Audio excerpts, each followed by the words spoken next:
Hola, ¿qué tal? Mi nombre es Janina Langle, soy investigadora del área de investigación del Instituto ROFO y hoy les voy a contar la clase de células reguladoras negativas de la respuesta inmune, sobre todo de los linfocitos T regulatorios y de las células mieloides supresoras.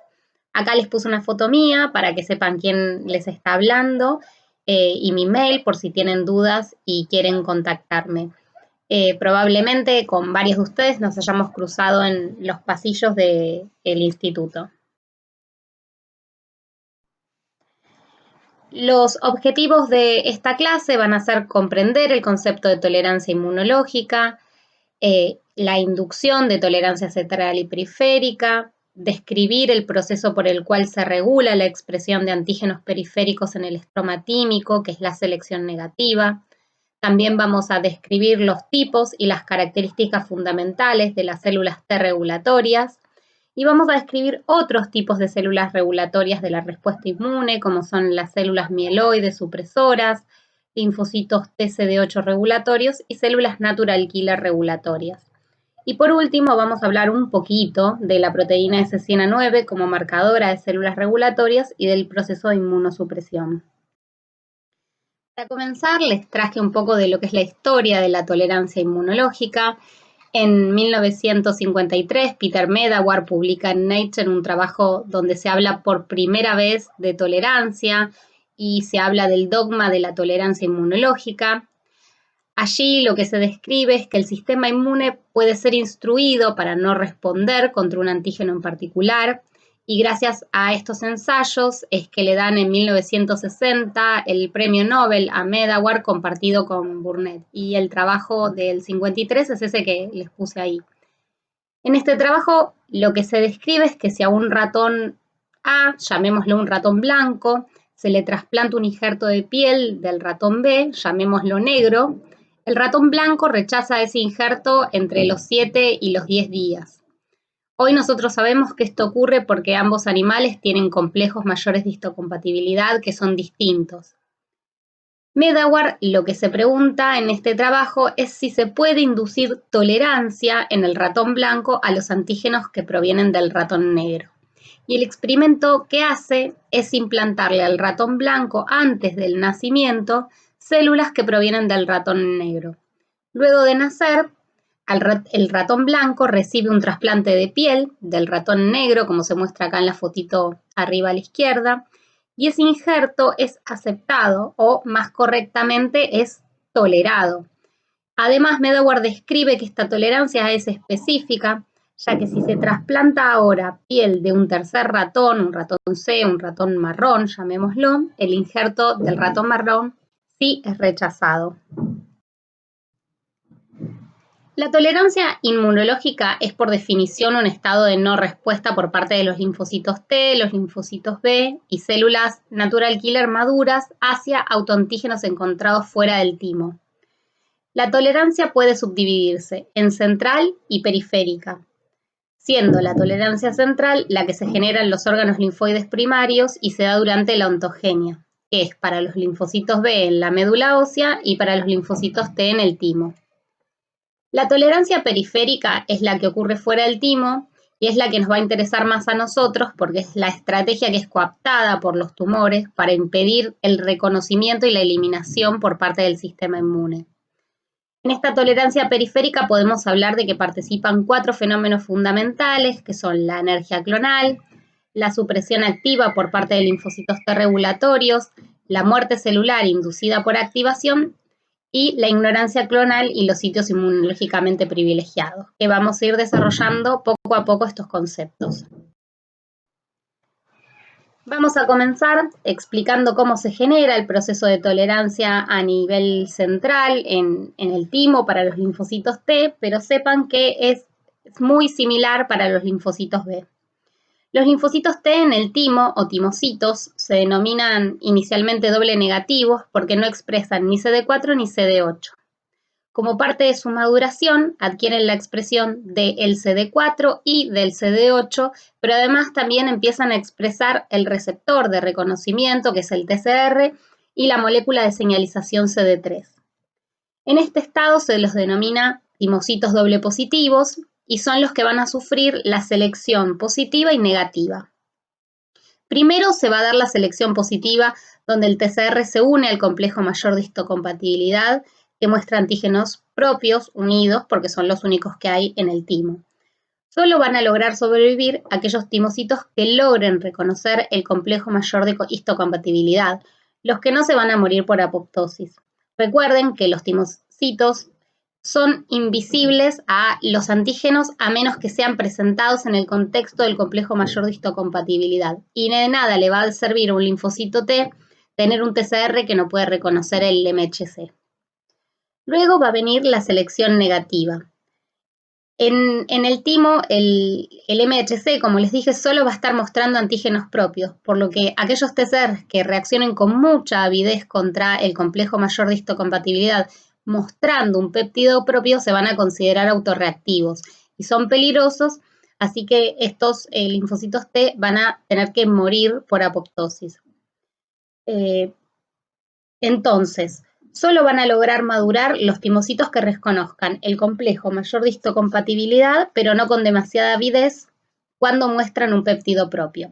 Si el TCR unió al complejo de mayor de histocompatibilidad de tipo 1, se va a diferenciar en un CD8, por lo cual va a perder la expresión del CD4. Mientras que si el TCR une el MHC2, se va a diferenciar en un CD4. Y en este punto se los va a denominar simples positivos y son los que van a lograr salir a circulación. Pero ¿qué sucede? La tolerancia central no es perfecta, ¿sí? Y siempre desde el timo van a escapar un porcentaje de linfocitos T que son autorreactivos y lo que va a suceder es que no todos, además, los antígenos que están presentes en nuestro cuerpo van a ser expresados en el timo, por lo cual la selección negativa en estos casos no se va a poder dar. Entonces nos preguntamos, ¿por qué si existen linfocitos autorreactivos en periferia raramente ocurren reacciones autoinmunes? Y eso se da por tres principios. Primero, porque los linfocitos vírgenes, que serían autorreactivos, no encuentran en la periferia las condiciones óptimas para activarse debido a que la densidad de complejos mayores de histocompatibilidad es demasiado baja. Y esto se conoce como ignorancia clonal. Y por el otro lado, por la ausencia de las señales coestimulatorias. Acá recordemos que el tenor de moléculas de MHC y de moléculas coestimulatorias aumenta solo cuando ingresa un patógeno y se activan los receptores para patrones de reconocimiento de patógenos. En segundo lugar, porque existen células supresoras, en especial los linfocitos T regulatorios, que son capaces de inhibir la respuesta citotóxica cuando el entorno no es favorable. Y tercero, porque existen además sitios que se consideran inmunológicamente privilegiados, donde no hay respuestas inmunológicas, por ejemplo por la presencia de barreras que impiden la llegada de los antígenos y de los patógenos a esos sitios, y de células encargadas de secuestrar a los antígenos, y además existe en esos lugares la presencia de un microambiente inmunosupresor y antiinflamatorio que genera la inducción de tolerancia periférica en el caso de que se quisiera activar una respuesta inmune. Veamos entonces cómo se genera esta tolerancia periférica. En el caso de una respuesta normal, que es la parte de arriba de la imagen, el TCR del linfocito T se une al complejo mayor de histocompatibilidad en la célula presentadora de antígeno y el CD28 se une a las moléculas coestimulatorias CD80, CD86 o B7, como dice ahí en la imagen, que es un nombre equivalente.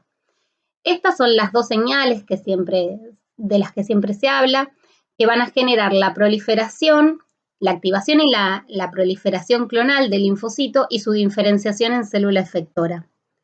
En el caso de que no existan suficientes señales coestimulatorias, como dijimos por falta de activación de los receptores de los PAMs o por expresión de CTLA4 en el linfocito, en vez de darse activación, el linfocito va a pasar a un estado irreversible de no respuesta que se va a denominar anergia.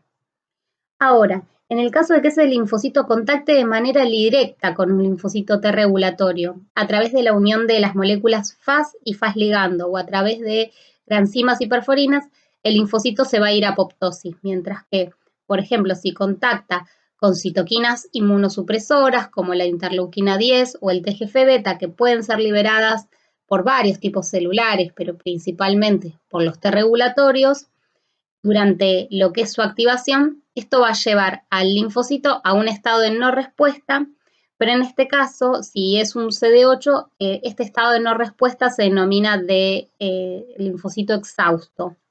U otra opción que puede suceder es que si un linfocito se está activando en un entorno con alta cantidad de interleuquina 10 o TGF-beta, ese linfocito, si es un CD4, pase a una diferenciación hacia T regulatorio. Entonces, la tolerancia puede dividirse en central y periférica, o lo que es equivalente en natural e inducible. La tolerancia natural es entonces la que se genera previa al nacimiento, de esa que hablaba en sus estudios Medawar, donde si inyectamos un antígeno extraño en un feto, este va a nacer pudiendo tolerar ese antígeno en la adultez. Hoy sabemos que esto sucede porque ya en etapas embrionarias se generan células T regulatorias que salen del timo con la especificidad para antígenos propios del cuerpo y para ese antígeno extraño que se insertó, por ejemplo, en el ensayo de Medawar. Esos linfocitos regulatorios tienen un fenotipo muy bien caracterizado, que es CD4, CD25 y FOXP3, es decir, que al reconocer a su antígeno, inhiben que allí se genere una respuesta inmune. Por otro lado, tenemos una tolerancia inducible o adquirida, que tiene como objetivo silenciar a los clones de linfocitos T y B autorreactivos que escaparon de la tolerancia central. Y este proceso se da principalmente por tres tipos de células T CD4 regulatorias. Por un lado tenemos a las T regulatorias de tipo 1 o TR1, también tenemos otro tipo celular que se las denomina TH3, y por último, el que probablemente ustedes más conozcan, que son las T regulatorias CD4, CD25 FOXP3, a las que comúnmente llamamos Treg. Las TR1 se describieron por primera vez en un modelo murino de enfermedad intestinal crónica y después se encontraron que también estaban presentes en humanos. Son inducibles por antígeno. Su acción supresora está dada principalmente por la secreción de interleuquina 10. Mientras que las TH3 actúan a través de la secreción de TGF-beta y participan en el fenómeno de tolerancia oral. Ni las TR1 ni las TH3 expresan el factor de transcripción FOXP3, se originan de CD4 naive que al ser activadas por células dendríticas tolerogénicas en los órganos linfoides secundarios se van a diferenciar en estos perfiles. Ahora, las Treg están mucho mejor caracterizadas y poseen una acción supresora que es realmente mucho más importante y mayor respecto a las otras dos anteriores y pueden originarse tanto en el timo como inducirse en la periferia. Hoy en día estas Treg que se inducen en la periferia se las comenzó a llamar ETreg porque se las denomina inducibles y se pueden inducir como consecuencia, como les dije antes, de la activación de un CD4 en presencia de altos niveles de citoquinas antiinflamatorias como el TGF-beta, lo cual la activación a través de TGF-beta induce la expresión del factor de transcripción FOXP3. También se vio que se podían inducir por altos niveles de interleuquina 2 como consecuencia de una gran expansión clonal, donde estas ETreg se generan con el fin de frenar la respuesta citotóxica y que no se dañen los tejidos. FOXP3 es el factor de transcripción que determina el perfil regulatorio de las células T. Su sola expresión es suficiente para conferirle a la célula actividad supresora, ya que es el encargado de inducir muchos genes relacionados con la inmunosupresión. FOXP3 es un gen que se ubica en el cromosoma X, es decir, que los hombres son hemicigotas para este gen, ya que no hay un gen equivalente en el cromosoma Y, y es por esto que las mutaciones que inactivan el FOXP3 generan una enfermedad, una patología autoinmune que se llama IPEX, que es el síndrome de disregulación inmunitaria, poliendocrinopatía y enteropatía ligada al X, que se ve con una relativa alta frecuencia dentro de las enfermedades ligadas al X, y es en base a esta enfermedad donde se puso de manifiesto la importancia que tiene el FOXP3 para el mantenimiento de la homeostasis inmunológica. FOXP3 induce la expresión de CD25, que es la subunidad alfa del receptor de alta afinidad de interleuquina 2. Y esto es importante porque los linfocitos T requieren la interleuquina 2 para proliferar y sobrevivir. Entonces, la elevada expresión de CD25 en los Treg les otorga una ventaja autogenerada, ya que secuestran esta interleuquina 2 de los otros linfocitos T que también la necesitan. Y entonces FOXP3 también induce la expresión de un montón de otras moléculas inmunosupresoras, como son el CTLA4, pero en el caso ahora del T regulatorio, la activación de CTLA4 actúa como molécula estimulatoria.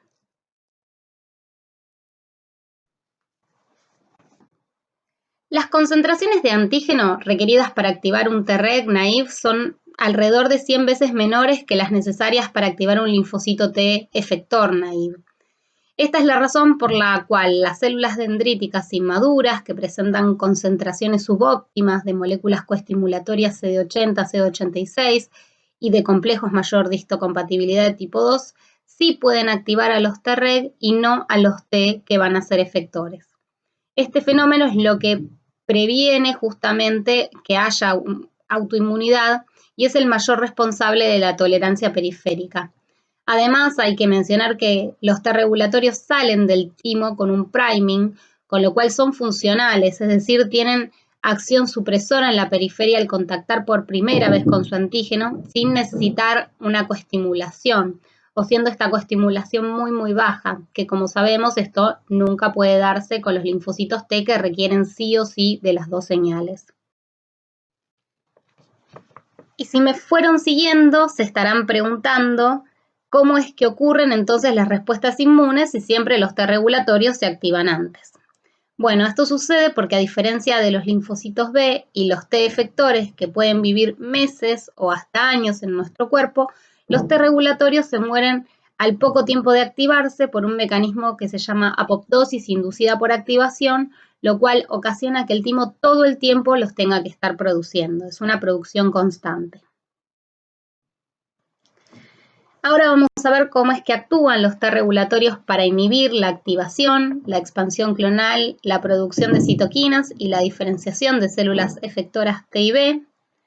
Pero no es lo único que hacen, también suprimen la función de células natural killer, de las NKT, los macrófagos y las células dendríticas. Los mecanismos de supresión de las T regulatorias se dividen en directos e indirectos. Cuando hablamos de mecanismos directos nos referimos a que debe existir un contacto célula-célula y entre estos mecanismos están el contacto entre CTLA4 del T regulatorio y el CD80-CD86 de la célula dendrítica. Esta unión induce la downregulación de la expresión de las moléculas coestimulatorias e induce la síntesis de la enzima IDO, que es la indolamina 2,3-dioxigenasa, que tiene un potente efecto inmunosupresor sobre las células T. Este efecto es mediado por la deprivación del aminoácido triptofano y además por la acción de ciertos productos de la degradación, del proceso de degradación del triptofano. También esta interacción entre CTLA4 y CD80-CD86 puede promover la apoptosis de la célula dendrítica y se vio que estos procesos podrían o pueden inhibirse, mejor dicho, por el bloqueo del CTLA4 con anticuerpos que bloqueen este receptor con las inmunoterapias que hay actualmente. Además, se describió también que las células T regulatorias pueden eliminar células dendríticas a través de un mecanismo citotóxico de liberación de granzimas perforinas. Esto sobre todo se vio que ocurría en ciertos microambientes tumorales. Otro mecanismo que ocurre con el contacto directo entre las T regulatorias se da con el linfocito T respondedor, donde se genera un aumento de los niveles de AMP cíclico, el cual presenta un potente efecto inmunosupresor, ya que inhibe la expansión clonal y la producción de interleuquina 2, que, como dijimos, es fundamental para que puedan sobrevivir los linfocitos T. Los T regulatorios además tienen expresión constitutiva de PD1, pero aquí pasa lo mismo que con el CTLA4. Su unión con el PDL1 induce en estas células una señal positiva y, como se imaginarán, Este es un mecanismo que es muy importante de inmunosupresión en los tumores que expresan a PDL1 para inducir la activación de las T regulatorias. Un punto clave para la función de las T regulatorias es que si bien su activación es antígeno específica, una vez activados pueden suprimir a células T o B que no comparten la misma especificidad, y esto lo van a hacer a través de lo que son sus mecanismos indirectos de acción. Las Treg, gracias a la elevada expresión que tienen del CD25, que como les comenté es el receptor alfa de alta afinidad para la interleuquina 2, captan esta citoquina y deprivan el microambiente de ella. Esto es importante porque la interleuquina 2 es fundamental para la acción de los T efectores. También producen citoquinas y factores inmunosupresores que inhiben activamente a los linfocitos T efectores.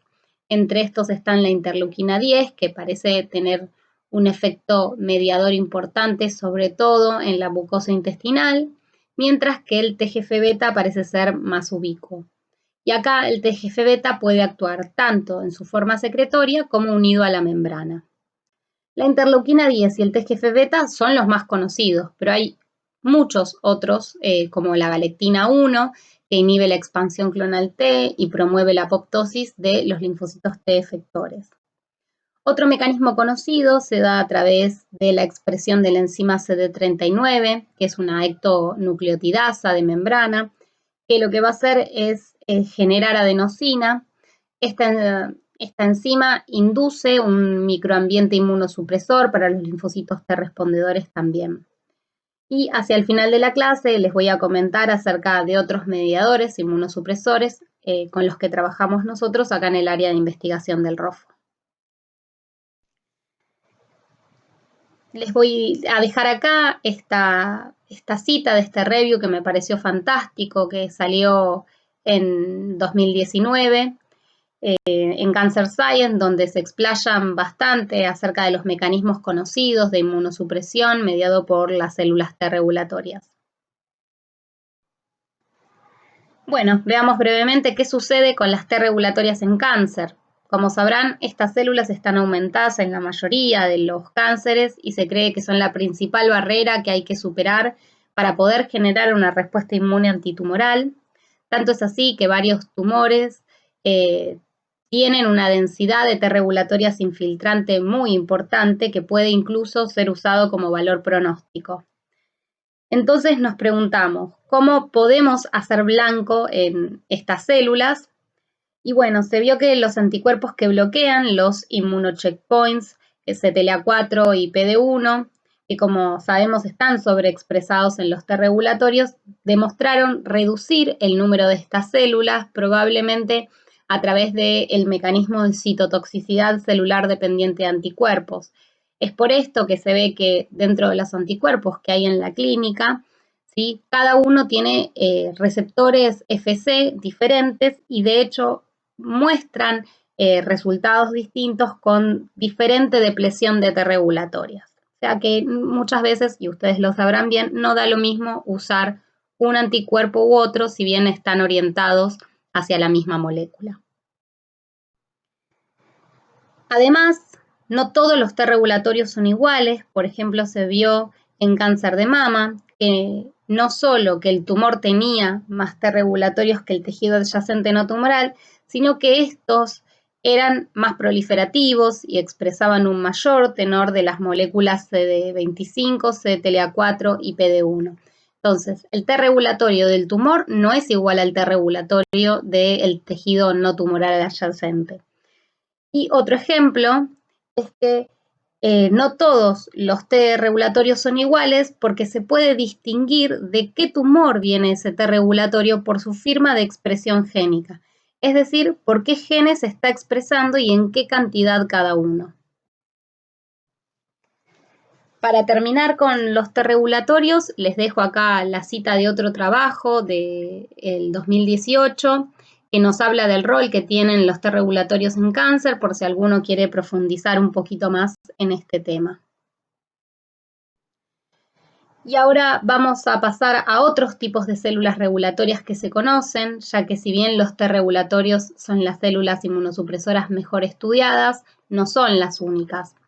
Entre estas otras células están un grupo conocido como células supresoras derivadas del linaje mieloide, que son una población heterogénea de células mieloides inmaduras que inhiben la acción citotóxica de los T efectores y de las natural killer, y estimulan la diferenciación de los linfocitos T en T regulatorios.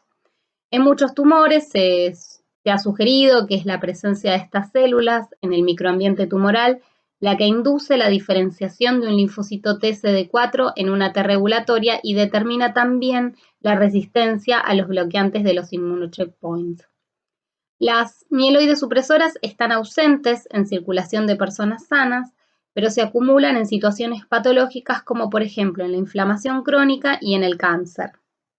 Existen varios mecanismos de inmunosupresión mediados por ellas, entre los que podemos destacar la depresión del aminoácido arginina, que es fundamental para la maduración de los linfocitos citotóxicos, y esto se da por la elevada actividad de dos enzimas que son marcadoras de estas células, como son la arginasa 1 y la INOS, las cuales ambas consumen el aminoácido arginina. El óxido nítrico y las especies reactivas del nitrógeno generadas en el microambiente inducen la nitrosilación del receptor T, lo cual genera apoptosis en las células T. Además, expresan elevados niveles de PDL1 y PDL2, lo que inhibe a los linfocitos T efectores. Expresan la enzima IDO, que degrada el triptofano, llevando a los linfocitos T a un estado de anergia y a la diferenciación de los CD4 a T regulatorios. Inducen la diferenciación y la expansión de los T regulatorios vía CD40 y la producción de TGF-beta e interleuquina 10. Inducen angiogénesis a través del VEGF y a través de la otra vía de angiogénesis, que es la del factor de crecimiento de fibroblastos básico y el óxido nítrico. Producen además metaloproteinasas de matriz, sobre todo la MMP9, que degrada la matriz extracelular facilitando la invasión. Y juegan un rol fundamental en el establecimiento del nicho premetastásico, donde se vio que el asentamiento de estas células es previo a la llegada de las células tumorales. En cuanto a estas células, inmunoterapia, se vio que su presencia en sangre periférica podía ser usada como marcador de respuesta o de resistencia a la terapia con ipilimumab en pacientes con melanoma, y que en pacientes con cáncer de próstata tratados con la vacuna GEVAX más ipilimumab, la menor frecuencia de células mieloides supresoras correlacionaba con un incremento de la sobrevida en estos pacientes. Entonces, si es así, nos preguntamos cómo podemos hacer blanco en estas células como terapia antitumoral. Es así que en base a lo que se sabe de las funciones de las células mieloides supresoras y en cuanto a que se las ve asociadas a un peor pronóstico, se diseñaron tres enfoques principales para inhibirlas en cáncer. El primero es reducir la acumulación de estas células mediante la administración de drogas que las inhiban, como por ejemplo dosis ultra bajas de paclitaxel u otros tratamientos que se vio que tenían acción inhibitoria preferencial en esta subpoblación celular. También se puede inhibir el tráfico, o sea, la llegada de estas células mieloides supresoras hacia el tumor, y esto se podría hacer bloqueando las quemoquinas secretadas por el tumor que las atraen o bloqueando los receptores en estas células. Y la tercera opción, que es una de las más estudiadas, es inhibir la acción inmunosupresora de estas células usando drogas que inhiban sus principales mediadores inmunosupresores, como son la actividad de INOS y la actividad de arginasa 1. Bueno, les dejo acá la cita y un cuadro de un review muy lindo de 2018, donde muestran varios de los tratamientos más avanzados, donde se combina la inhibición de las células mieloides supresoras con inmunoterapia, pero si van hoy a la página de Clinical Trials van a ver que en estos 2 últimos años, desde la salida de este paper, se sumaron muchos otros tratamientos más. Bueno, y ahora les voy a contar acerca de otras células supresoras menos conocidas. Antes se creía que los CD8 eran siempre células citotóxicas, lo mismo que las células natural killer, pero hoy se sabe que todas las células de la respuesta inmune tienen sus poblaciones de acción regulatoria, aunque todavía no están tan bien definidas y caracterizadas como sí están las T regulatorias. Los linfocitos CD8 regulatorios se describieron por primera vez en 1970, ya hace 50 años, no es que son algo nuevo. El problema con estas células es que aún no se lograron identificar marcadores únicos de linaje que nos ayuden a diferenciarlas sin lugar a dudas y sin dar a confusión con otras células. Pero hoy en día los marcadores que están más aceptados para reconocerlas son la expresión del CD8 y la falta de expresión del CD28.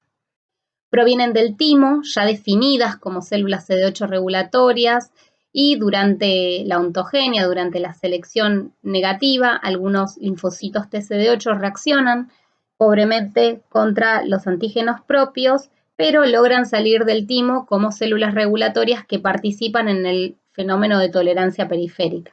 De manera similar a lo que pasa con la CD4, ¿sí? Que aquellas CD4 que responden pobremente, algunas logran salir con un fenotipo diferenciado en T regulatorias. Como para complejizar la situación, se vieron 3 tipos de CD8 regulatorios. Los de tipo 1 actúan por contacto directo con células dendríticas para inducir la reducción de la expresión de moléculas coestimulatorias CD80, CD86. Los de tipo 2 actúan mediante la secreción de citoquinas como el interferón gamma y la interleuquina 6. Y los de tipo 3 secretan interleuquina 10. Les dejo también acá la cita del trabajo de la imagen por si les interesa profundizar en este tema.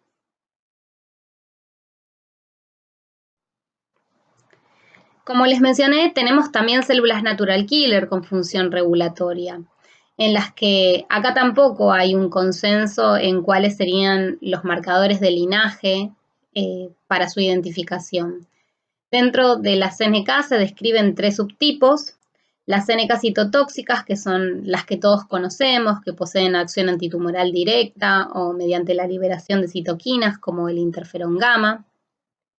Las NK regulatorias parecen tener un fenotipo ambiguo, ya que secretan tanto interferón como interleuquina 10. Y por último están las NK tolerogénicas, que secretan solo interleuquina 10. Y acá también les dejo la cita de este paper para el que quiera ahondar un poco en el tema. Y es así que ya para ir terminando, me gustaría contarles un poco en lo que estamos trabajando desde el área de investigación. Esto es una parte pequeña de mi línea de investigación. Ya hace varios años que venimos estudiando una proteína llamada SCN9, que es una pequeña proteína que une calcio, que puede formar dímeros con otra proteína de la familia que se llama SCN8. SCN9 se sobreexpresa en células mieloides en entornos inflamatorios crónicos y está asociada al desarrollo de distintos tipos tumorales. Esta proteína no solo puede ser expresada por células mieloides, sino que puede ser expresada también por varios tipos de células tumorales. Su expresión induce la diferenciación de células mieloides en un fenotipo supresor, como vimos anteriormente, mediante lo que es un feedback positivo, ya que una mieloide supresora que expresa SCN9 induce mediante SCN9 la diferenciación de otras células mieloides supresoras que también la expresan. Esto facilita, como se imaginarán, la progresión tumoral. Y de hecho, una mieloide que expresa altos niveles de SCN9, hoy por hoy se la considera una mieloide supresora, es decir, que funciona esta proteína como un marcador. Inicialmente se la describió como una proteína puramente inflamatoria, o se creía que era una proteína inflamatoria, porque estaba expresada en neutrófilos activados. Hoy ya se sabe que además esta proteína lo que tiene es una gran función inmunosupresora, ya que se expresa en el entorno inflamatorio con el fin de recuperar la homeostasis en ese tejido. Un punto importante respecto a esta proteína es que tiene acciones distintas dependiendo sobre qué célula esté actuando. El dímero S100A9A8 se une a dos tipos de receptores, el RAGE y el TLR4. Su unión a RAGE en células mieloides supresoras promueve la producción de especies reactivas del oxígeno y la expresión de inos y producción de especies reactivas del nitrógeno.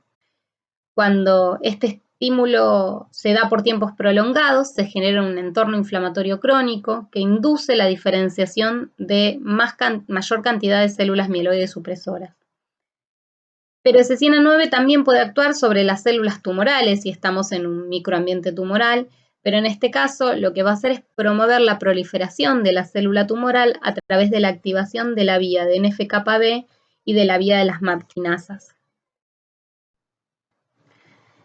Como para hacerles una historia larga corta, como se dice, en el año 2005 la doctora Ana María Guiján, que es la actual directora del área de investigación, junto con el doctor Sandes, observaron que más del 50% de los tumores de vejiga de pacientes presentaban expresión de INOS. Esto nos llevó a nosotros a definir pacientes INOS positivo e INOS negativo, donde observamos que esa expresión de INOS se asociaba a mal pronóstico, visto como mayor grado de invasión y recurrencia temprana. Esta expresión de INOS conduce a una alta producción de óxido nítrico, lo que genera una inflamación crónica y estimula la progresión tumoral.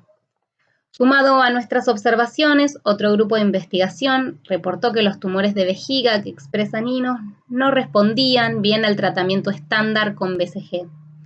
Esto nos llevó a estudiar cuál era la relevancia que tenía la producción de óxido nítrico en el tratamiento con BCG en el cáncer de vejiga, donde nos planteábamos la hipótesis de que la inhibición de la producción de óxido nítrico era un buen blanco terapéutico en tumores de vejiga que eran INOS positivo, sobre todo para mejorar la terapia con BCG, es decir, sobre todo en combinación con BCG. Les voy a contar los resultados más recientes que fueron publicados a principio de este año y les dejo la cita por si les interesa chusmear lo que estamos haciendo. En este trabajo vimos a nivel de tumores de pacientes con cáncer de vejiga del ROFO que SCN9 podía tener diferentes patrones de expresión en distintos tumores de pacientes. Vimos que podía expresarse en el tumor, es decir, en la célula tumoral, podía estar expresado en el infiltrado inmune de ese tumor o en células mieloides circulantes que las veíamos en la inmunistoquímica dentro de los vasos. Interesantemente, vimos que la expresión de INOS a nivel tumoral correlacionaba con el número de células infiltrantes que eran positivas para S100. Es decir, que se generaba en estos pacientes que expresaban INOS un microambiente inmunosupresor mediado por estas células mieloides que expresaban S100A9.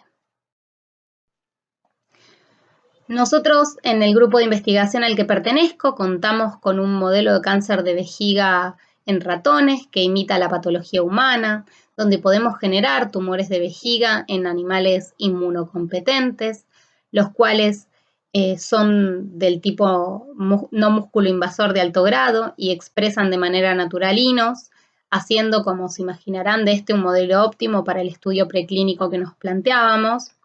Para eso decidimos utilizar en nuestro trabajo un inhibidor de la producción de óxido nítrico que se llama el ENAME.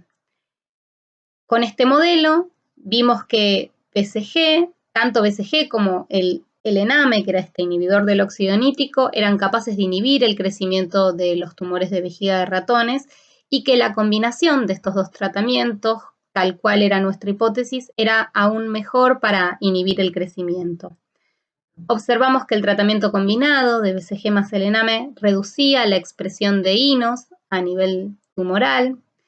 También vimos que reducía la expresión de otra proteína con función inmunosupresora, como es el TGF-beta, y la expresión también de SCN9, y que esto favorecía la infiltración del linfocito CD8 que aumentaba unas 10 veces.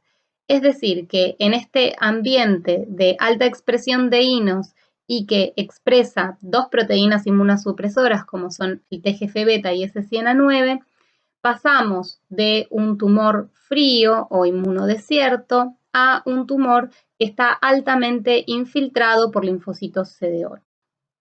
Esto también, lo que es el perfil inmunológico, lo estudiamos a nivel sistémico, pero les cuento solo las conclusiones del trabajo.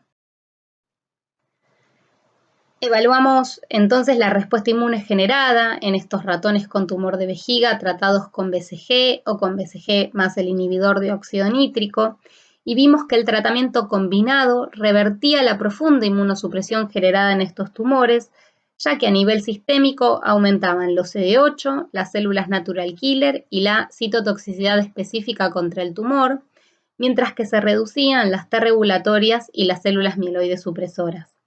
Paralelamente, a nivel tumoral, vimos que disminuía la expresión de INOS y de la proteína S100A9 y que aumentaba el infiltrado de linfocitos CD8. Esto que vimos en el modelo en ratones tenía su contraparte en pacientes, donde observamos que los tumores de pacientes que expresan INOS estaban asociados a la presencia de células inmunosupresoras de tipo mieloide que expresaban S100A9. Es así que en base a estos resultados se plantea que los tumores que expresan INOS en pacientes inducen un estado de inmunosupresión que se asocia a la expresión de C100A9 y que para mejorar el tratamiento existente con BCG en estos pacientes habría que estudiar su combinación con inhibidores de la producción de óxido nítrico o quizás también se podrían plantear inhibidores de la proteína S100A9. Bueno, les agradezco mucho la atención y queda mi mail a disposición y estoy a su disposición para consultas si es que necesitan cualquier cosa. Muchas gracias.